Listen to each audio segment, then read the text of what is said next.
our official topic is The Boys in the Boat, and this is a book by Daniel James Brown.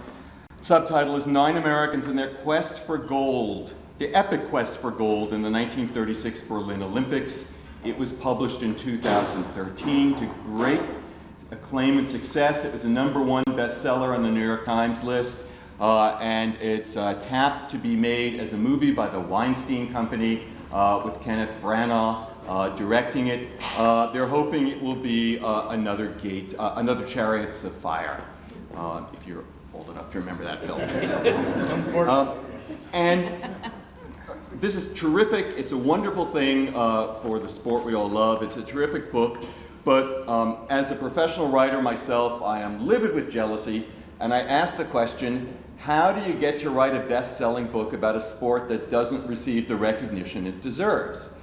And if there is no recipe for writing a bestseller, if there was a recipe for writing a bestseller, believe me, we'd all follow it.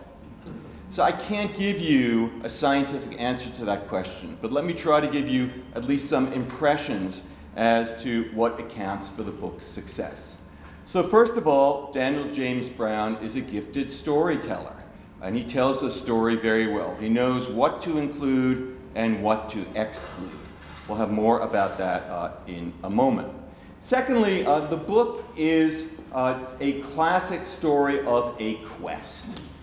It is the story of the hero who goes out on a journey and ends up by discovering himself. We've all seen this before and read it before. It's the story of Luke Skywalker in Star Wars. It's the story of Dorothy in The Wizard of Oz. And in this book, it's the story of Joe Rance, the young rower who Brown focuses on. So it's a story that we can all appreciate. Rance comes out in the book as an American everyman. And now I'm going to read you the first of 3 quotes from the book. I promise I won't read too many quotes. The first 2 are short, the second one's a little bit longer. So Rance as American everyman. He's talking, the author's talking about the boat as they head for the Olympics. They were now representatives of something much larger than themselves, a way of life, a shared set of values. Liberty was perhaps the most fundamental of those values, but the things that held them together, trust in each other, mutual respect, humility, fair play, watching out for one another, those were also part of what America meant to them. The story is also successful because it is a sentimental story. It's a story of overcoming suffering, and Rance overcomes his many setbacks. It's a story in which the underdog succeeds. It's a story in which the hero is helped along by a kindly father figure, Pocock, and in which the hero is saved by the love of a good woman, Joyce, who Joe eventually marries. Now, in addition to that, Brown very carefully crafts this as a story of the greatest generation. So it's not just a story about a crew team or a particular rower, but as he says, it's the story of a crew team that takes on Hitler. It's not 6 crews rowing for Olympic gold, but 9 ordinary American boys against Hitler. So let me read you another quote from the book now. This is near the end of the book. Brown talks, he switches into the first person. He talks about going to Berlin and visiting the race course from 1936 that's still there today, and in which young Germans still row, or not so young. And he says, he's looking at the rowers, and he says, standing there, watching them, it occurred to me that when Hitler watched Joe and the boys fight their way back from the rear of the field to sweep ahead of Italy and Germany 75 years ago, he saw but did not recognize heralds of his doom.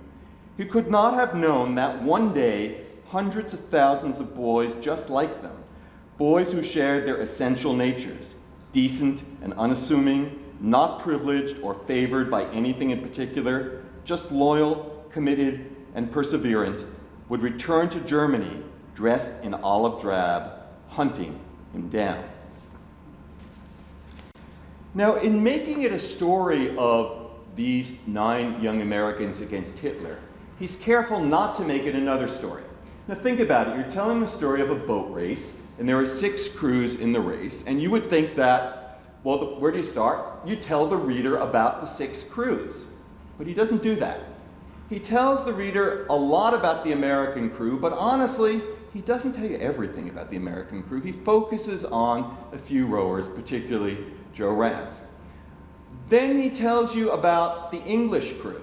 And what does he tell you about the English crew? He tells you that one of the rowers, I think maybe it's the Stroke, goes on in World War II to be one of the heroes that gets the Brits through the ordeal told in the movie The Bridge on the River Kwai.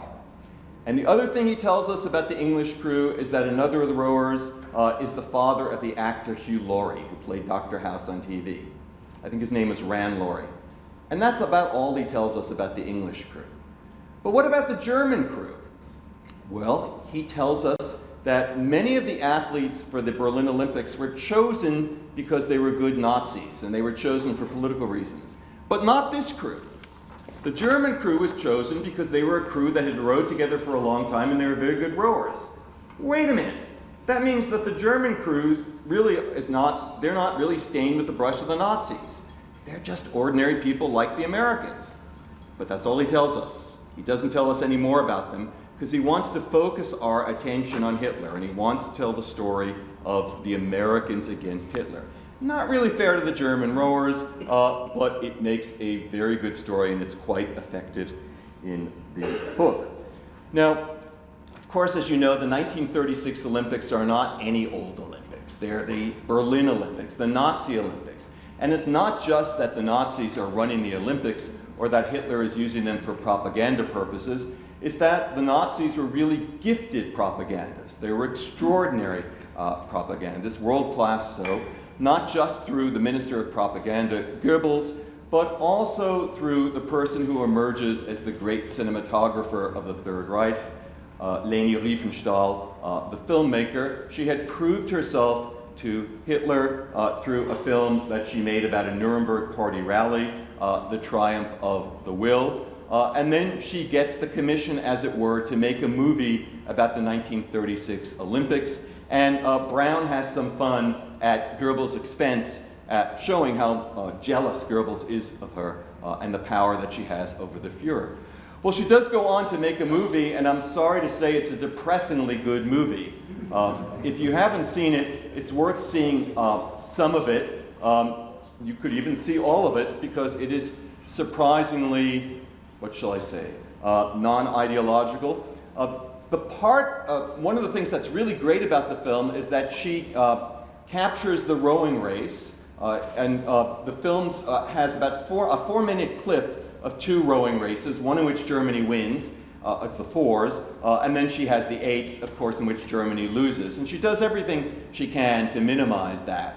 But of course, the German team lost under Hitler's nose. And if you just Google Leni Riefenstahl, yeah, easier said than done, I know, but Olympics 1930, Berlin Olympics 1936, rowing, you will get the clip. And it's terrific. You can see the American crew, and you will not only see the coxswain, Bobby Mock, but you'll hear him very clearly saying push, pull, and it's really quite exciting. So that's another thing that Brown has going for him. By the way, this famous and infamous Olympics is where 2 things that we associate with the Olympics today were invented. The Olympic torch and the lighting of the Olympic torch in Greece and the running of it to the side of the Olympics, that was invented by the Nazis in 1936. Likewise, the Olympic symbol of 5 rings was also invented by the Nazis in 1936. So very significant Olympics from the point of view of communication. So another reason for the book's success is that it follows the tried and true recipe in publishing for success, not just publishing, but also Hollywood, and that is, you got to be different, but not too different.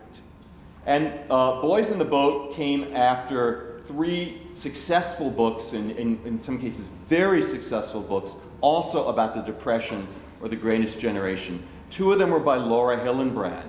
The first is Seabiscuit, of which the subtitle is simply An American Legend. That's 2003. The second is Unbroken, a World War II story of survival, resilience, and redemption. That was 2010. Both of them made into movies. And in Unbroken, also coincidentally, has an American athlete from the 1936 Olympics, Louis Zamperini, and he has a cameo role in Boys in the Boat. If you remember, he's the only athlete who can out-eat Joe Rance on the ship over to Germany, and I'm sure that Brown enjoyed tipping his hat to Hillenbrand. The other book, Eric Larson in the Garden of Beasts, Love, Terror, and an American Family in Hitler's Berlin. That's in 2011. And all three of these books are terrific. I recommend them all.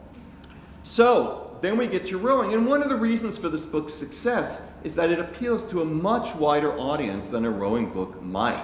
And that's why I've waited all this time to talk about the rowing. I don't know about you, and I really want to hear what Chris has to say, but I thought the rowing descriptions were terrific, and I found them by far the most exciting part of the book, and I especially loved the last 150 pages of the book, from the national championships at Poughkeepsie down through the Olympics. I thought that was just terrific. It read like one exciting act. And bear with me if I just read, just allow me to read one quotation. This is a bit longer. This is from the national championships at Poughkeepsie, and it's from the time trials. So, late on the night of the final time trial, after the wind had died down and the waters had calmed, they had begun to row back up the river, in the dark, side by side with the freshmen in JV boats. Soon the red and green running lights of the coach's launch disappeared upriver. The shells passed under the two bridges, draped with shimmering necklaces of amber lights. Along the shore and up on the Palisades, warm yellow light poured from the window of homes and shell houses. It was a moonless night. The water was ink black. Bobby Mock set the varsity boys to rowing at a leisurely 22 or 23. Joe and his crewmates chatted softly with the boys in the other two boats, but they soon found that they had pulled out ahead without meaning to, just pulling soft and steady. Soon, in fact, they had pulled so far ahead that they could not even hear anything at all, except for the gentle murmur of their blades dipping into and out of the water. They were rowing in utter darkness now. They were alone together in the realm of silence and darkness. Years later, as old men, they all remembered the moment. Bobby Mock recalled, "You couldn't hear anything except for the oars going in the water. It'd be a zap, and that's all you could hear. The oarlocks didn't even rattle on the release. They were rowing perfectly, fluidly, mindlessly.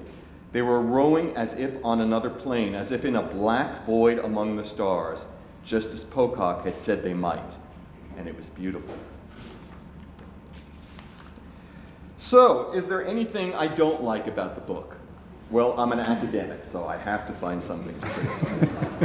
So, 3 brief things. The prose does get to be a little bit corny and hackneyed from time to time. For instance, if a river needed to be dammed, then by God, just get out of the way and let him at it. Rough and tumble, went at it tooth and nail, poor as a church mouse, intense bonding, ferocious competitor, and over and over and over, hard scrabble. Okay, no one's perfect. Joe Rance's suffering, yes, I know he had a very hard childhood, but it was the Great Depression. And he got to go to one of the best public universities in the country, and he had the leisure time to compete in a varsity sport. So, yeah, he suffered, but so did a lot of other people in the 1930s. And then there's something that one of the reviews for the books said. "I've always admired Jesse Owens, who won 4 gold medals at the 1936 Olympics in Berlin, thereby infuriating Hitler, who stormed out of the stadium after this black man from Alabama so visibly challenged Nazi fantasies of racial superiority. So what if a group of brawny white boys from the University of Washington managed to win a gold medal in the 8-man boat race? Their feat, however impressive, will always seem less spectacular by contrast." Well, that's probably unfair. And yet, what about the matter of race in rowing? Is there an example of, an African American who is a story of beating the odds and succeeding in rowing? Well, oddly enough, there is, and it has a Cornell connection. And this is a little bit what my research is on, so permit me to tell you just a little bit about him. He's not a household name, but I hope that one day he will be. His name was Frenchie A. Johnson.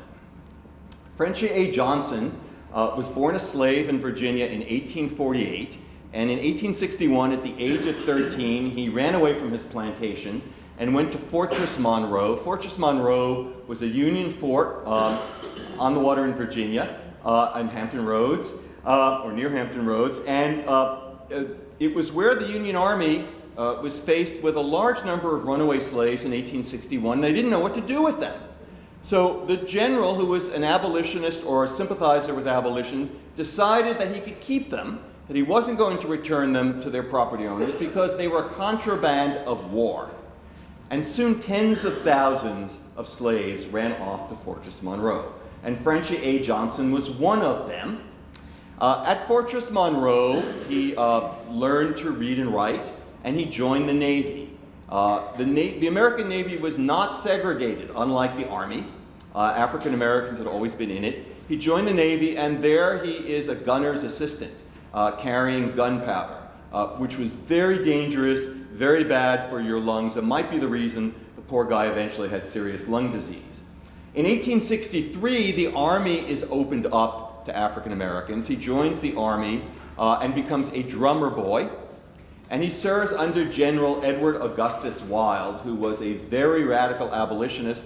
Wilde faces a court-martial because when he is at Fortress Monroe, he sends troops out in the countryside to round up former slave owners, to bring them to Fortress Monroe and allow their former slaves to whip them. Not exactly according to military law. Well, after the war, Frenchy Johnson moves to Boston, and he becomes a professional rower. In particular, he becomes a professional sculler, because this is the period in the 1860s, 1870s, 1880s, when sculling is a great professional sport in the US and Canada and Britain. This is before baseball really takes off. It's before football is a professional sport, and sculling is a huge sport, usually popular, particularly in the East, but around the country. And there are several African American rowers. Johnson is one of the stars. One of his biggest feats is winning before his hometown crowd in Boston, before 30,000 fans in a 4th of July regatta. But he rowed in other regattas as well, including one here in the Finger Lakes in Auburn, which he doesn't win. But at the regatta, he becomes friends with another professional sculler, Charles Courtney. Now, you probably know Charles Courtney would go on to become the great rowing coach in Cornell's early history, and also one of the great coaches in American sporting history, one of the people who really democratized college sports in America and played a very important role in making merit the sole criterion for getting ahead in college sports. Earlier, he had been a champion amateur rower. He won the National Amateurs Championship and then turned pro. Courtney came from Cayuga Lake, came from up the lake in Union Springs. He was a small-town guy.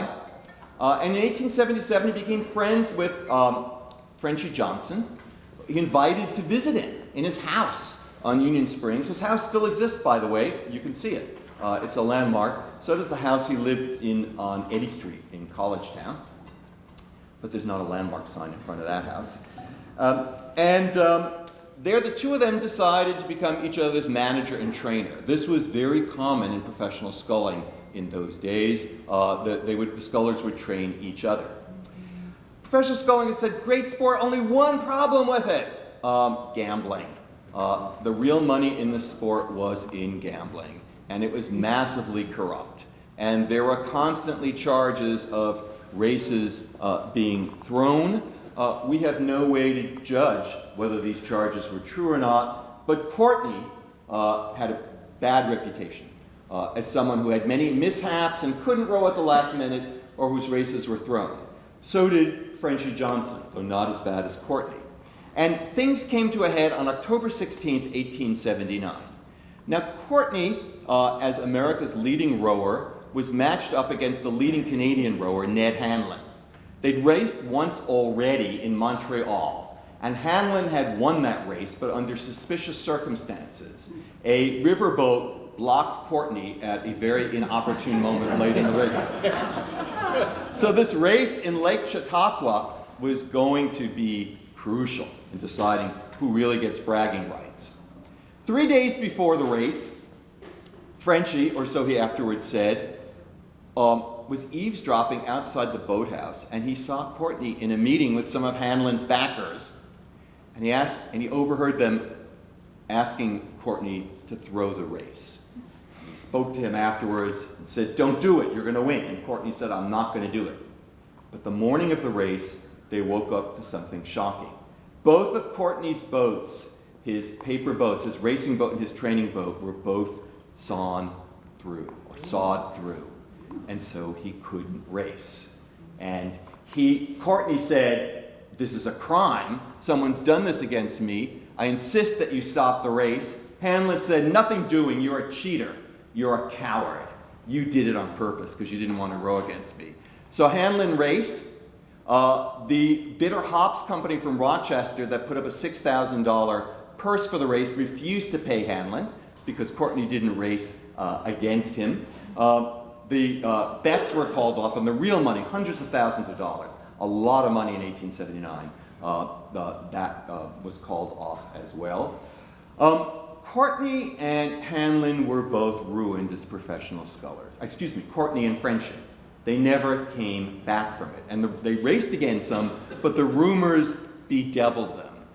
Courtney continued to row for a bit. Frenchie left rowing and went to trap shooting, and then eventually retired. A few years later, in 1881, we have a letter that Courtney wrote to Frenchie. In February 1881, Frenchie was sick with lung trouble, and the Springfield Republican reported that Frenchie had made a deathbed confession of having had a hand in cutting Charlie's boats at his employer's behest. Charlie, troubled, wrote to Frenchie from Union Springs. "People around here," he wrote, "think that you mean that I hired you to cut them. Don't think for a moment that I think you mean enough to tell such a dastardly falsehood, knowing as you do that I never breathed such a thing to you or any one of our parties. Remember, I don't believe you would do such a thing, and hope to hear that you are improving in health and that you will be round again soon." Frenchie expressed his outrage to the Boston papers. The Herald printed it under the headline, "A Colored Oarsman's Denial." Frenchie said he was not dying, and that he'd made no confession. He had nothing to confess, since he'd never known a thing about the song of the boats. He said, "It does make me sharp to call me a coward, and I'll make the man sick if I met him, who said Frenchie, like all other cowards, could not die with a secret in his breast. I'm no coward, I've proved it, and I'll invite the man who wrote that to any contest to prove I'm no coward." 3 years later, in 1883, Frenchie was dead. He'd moved to Florida, and it's probably lung disease that kills him, that makes him die young. But not Courtney. In fact, he gets a second chance. 2 years after that, in 1885, Courtney is hired by Cornell University, the new kid on the block, which hires Courtney to build up a rowing program. As I said, Courtney had a bad reputation for all these mishaps in his races. And the New York Times writes an editorial in which it says it's really disgraceful that a university should hire someone like this to be a coach and to teach young men. But Courtney goes on not only to be a very successful coach, but a model of probity, a model of uprightness, a very different figure than the public figure he had been beforehand. So whether he was framed as a small-town guy who was framed by city slickers, or whether he was in fact innocent, Courtney goes on to have the second chance. Sadly and ironically, not so much for African-American rowers. The first African-American rower on the Cornell crew team is in 1938, and he's not allowed to compete in intercollegiate sports because of segregation rules. It's in 1915, a bit earlier, that there is the first African-American varsity rower who does compete in international competitions, and that is a rower for Syracuse. And his name is Trigg. I think it's Joseph Edward Trigg. That's in 1915. So how are we doing for time? Okay, we're just about out of time. So one last thing. if you could give me a little bit of self-advertisement. So I did learn to row around the age of 40, and I was crazy enough to write a book about it, which you can even buy. It makes a wonderful gift. It's called Rowing Against the Current on Learning to Scull at 40. And I'll just tell you 3 brief things about it.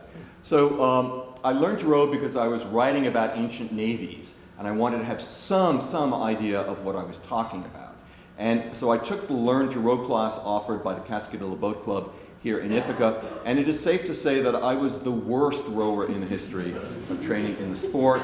And the coach said to me at the end, "You know, it's not for everyone."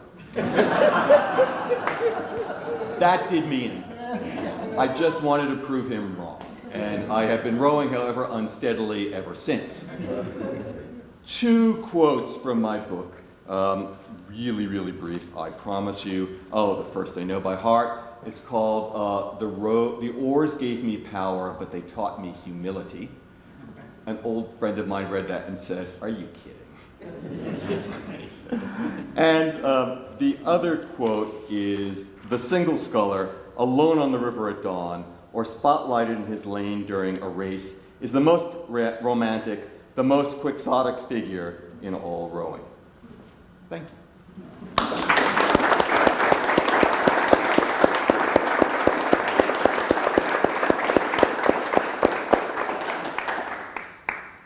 Thank you. That was wonderful. Oh, thanks, Chris.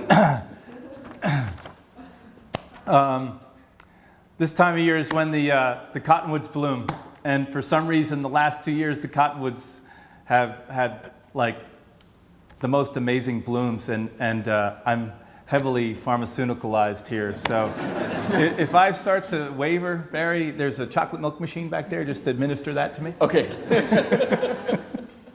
Anyway, just want to thank Barry. That was really good. As your coach said to you when you learned to row, maybe this isn't for you. Reviewing books at Cornell University is something new for me, that's for sure. As a coach here, what I want to do as a head coach here of the rowing program is bring this book, compare, contrast what things have changed in this sport and what things haven't. And significantly, a number of things in that book are surprisingly similar. Taking raw material, a young man at the age of 18, maybe he's rowed, maybe he hasn't, and developing the mind, body, and the guts to go race against other crews and then win in the clutch. Head coach Al Albrechtsen from the University of Washington probably had a stopwatch, analog. Here in our boat bay, we have more diagnostic tools. We have impellers that are attached to boats. We have GPS everything. We have, more dials and things that we can do to measure how fast a crew goes. We have these torture machines upstairs called ergometers, which measure wattage down to a single watt. When I was training for the national team, they took muscle biopsies from my legs, and they gave me a report that said, "You're average." So that's what's kind of changed since the Al Albrechtsen days, I'm sure, when he was measuring crews and measuring body against body, which is called seat racing. He had a point at one part of the river or the lake, and they would race to the other part of the river or lake. We still have that same type of thing today. We do have digital clocks that measure speed and time. But the most important thing is the process. Identifying raw material early on, identifying the type of athlete they are, whether they're a grinder, kind of a guy that just puts his head down and goes, might also call a meathead of sorts. There's also people like Roger Morris in the book who are enablers, people that help other people in the boat be their best. And then there's also the guys who are just who just want to win. And the combination of those three personalities, the grinder, the enabler, and the winner, is really where the coaching comes in, and where some people say the magic comes in. Creating that chemistry within a crew is so important for being successful. On the technical side of things, boats are very much different today. And Daniel James Brown does an amazing job in that book describing what happens in the boatman's shop. And our boatman's shop probably smells somewhat the same. Although you wouldn't smell the resin of cedar or fine woods and things like that. What you might smell over in that room right now is paint and solvents and things like that.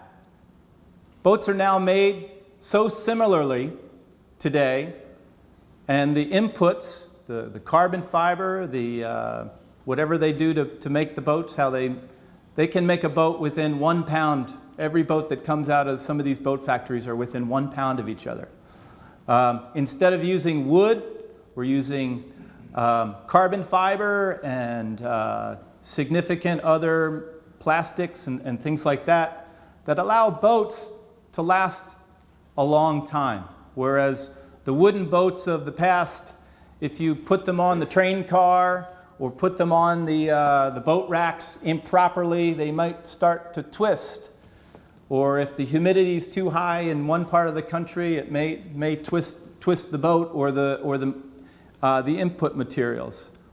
So that's probably a pretty significant difference. The other significant difference is the weight of the boat. Before our last two contests, we have to weigh in our boat. And mine happens to be 5 pounds below the average. 205 is what you're supposed to put it at. The boats that these guys raced in the 30s were nearly 300 pounds. Nearly 300 pounds. And also the oars, and you can look up right above my head and see the different style oars. Today, oars are engineered very, very well so that they hold the water like nothing else. And I equate the oars today from the oars that they perhaps used a while ago to what happened with golf and tennis in the early 90s. We went to the big racket in tennis. We went to the big Bertha driver that allowed you to drive a ball 50 yards further. If you look at these athletes today that are using tennis rackets, these big racket faces and golf clubs, they look a lot different than the Lee Trevino and perhaps the John McEnroe, who were thin and lithe and maybe tossing a cigarette off to the side while they putted a ball into the cup. They're fearsome. They have body mass, and that's what rowing did with these new oars.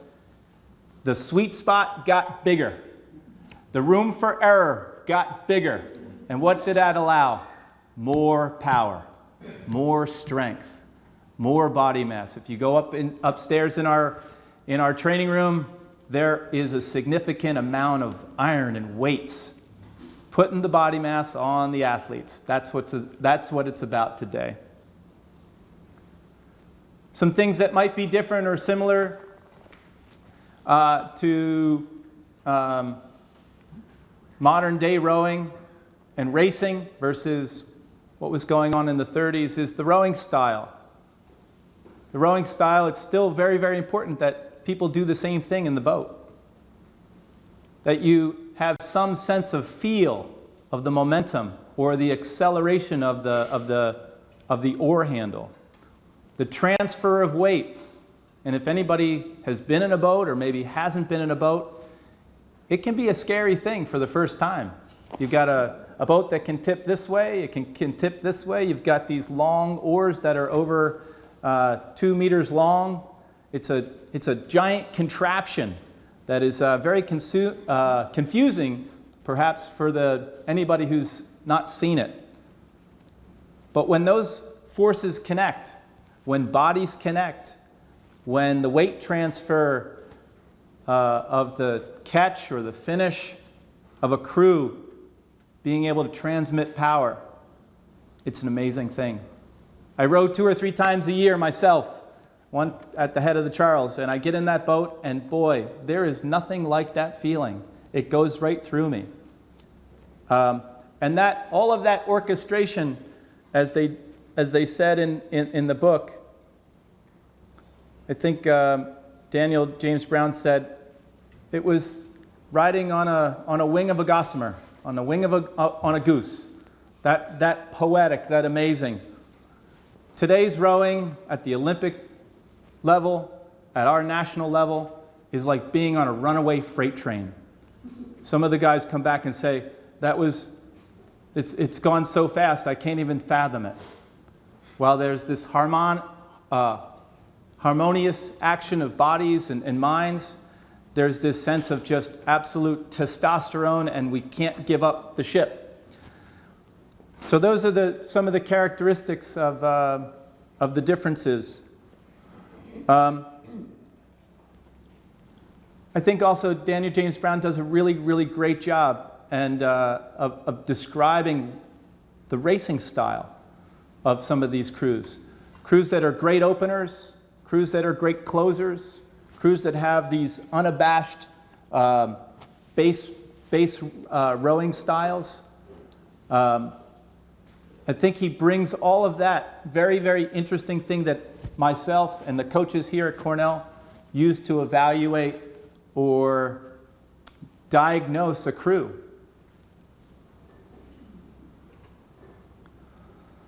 And then the other thing that we do is manage around what we see as perhaps a crew that maybe isn't so fast or doesn't have a good sprint, or maybe they're slow off the blocks.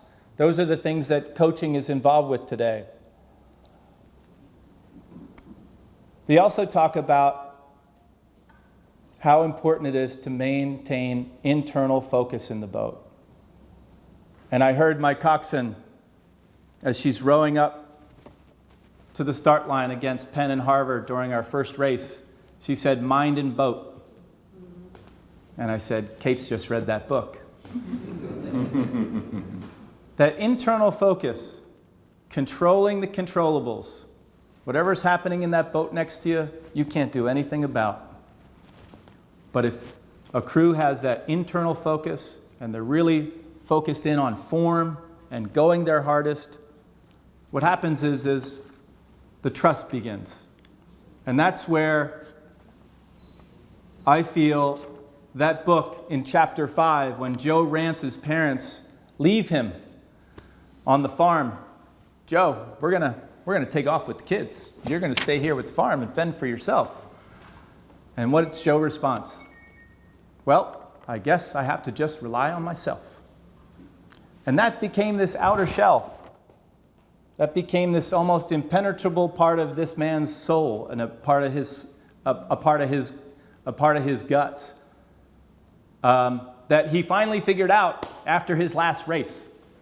And what I say about the book is, Joe rode the race, he won the gold, and he got the girl. That's my whole...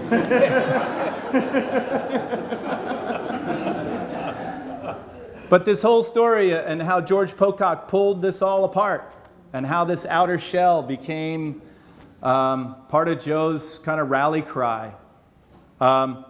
We as coaches do the same thing with our athletes. We have no idea what's gone on in these men and women's childhoods. I'm sure they haven't been left to fend for themselves on the farm and have to fish and run around town and do odd jobs, but it sometimes can be a challenge. Some other amazing things that the writer does in the book. He talks about the boathouse and the smells and the wood floors and the days when the new athletes are coming in and how they get the look down. This boathouse where you're sitting right now was dedicated in 2011. This used to be a parking lot where you're sitting. During that time, during the renovation, this place was a near disaster area with mud and things like that. The locker room most important thing I feel is in the boathouse. And the dialogue that these young men have with each other, the jousting of the 18 to 22-year-old, it's where decisions are made. It's where a crew decides. It's where an individual decides, today's going to be the day, or today I'm not going to back off. That year during our renovation, we didn't have a locker room. We were put in the boathouse next door. They put up big blue tarps. And by the end of the cycle, you didn't want to go in there. Sometimes you don't even want to go into this day. But that space was removed from us. And the captain of the heavyweight team, Colin Smith, that year, described that feeling of having a new space or not a space. Where were these decisions, where were these small conversations made or not made? And it was, I wouldn't say it was a dark part of the year, but it was certainly something that they had to get over as a team. The boat bay, where our boats are kept, where we set out every day. Talk to the guys for 5 minutes, the way Al Albrechtsen talked to his crews. The lineups are on the board. Sometimes names are switched. Those can be abrupting moments for a young man. But it's also where beliefs are formed. Belief about themselves, belief about their crew. The other thing I talked about was the boatwright shop. It's when boats get damaged, they go in there and they get fixed. Oars are painted. Any number of things are going on in there. I think also Daniel James Brown does an amazing job of talking about the athlete, that 18 to 20-year-old, and that balance between the ego and the humility. I think you described that in your quote about the oar making you go fast, but it's also this creates a lot of humility.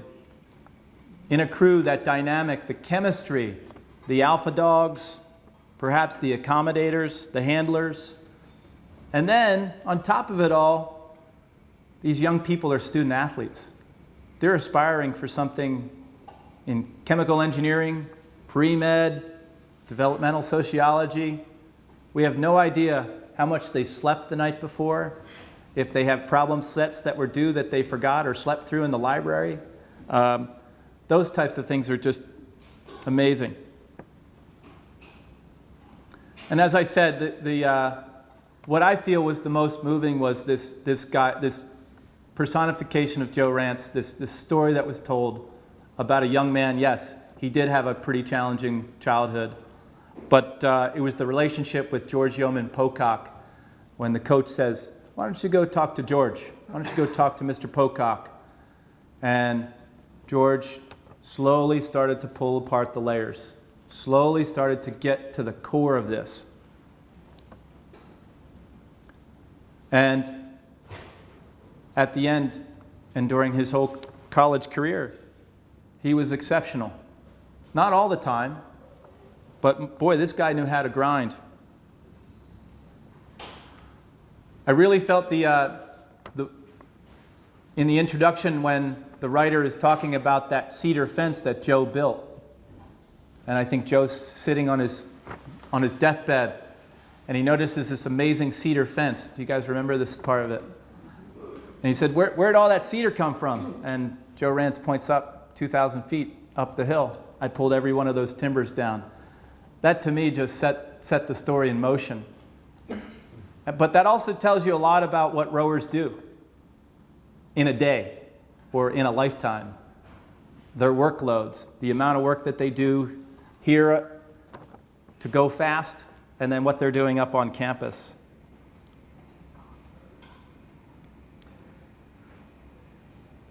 That workload versus that determination to better oneself and one's crew. Those grueling workouts that were described in that book, absolutely the same. Those workouts that I'm sitting in front of two alumni here, who's one of the teammates of Chris Mabley said, and even Joe Rance talked about those grueling workouts and how fulfilled he felt at being just gutted. And as Chris Williams says, at the end of those workouts, you could peer into another man's soul because they had just been stripped away of everything. And they're just the raw material. They're just the basic stuff there. I think the one thing that book also does is talk about the culture in that boathouse. The way the Tom Bowles, the freshman coach, and Al Albrechtsen brought together those individuals and had a vision for what they wanted, also within the confines or also within the competition of racing cow. And at the end of the day, I talk about the training is grueling, but the racing is unbelievably painful.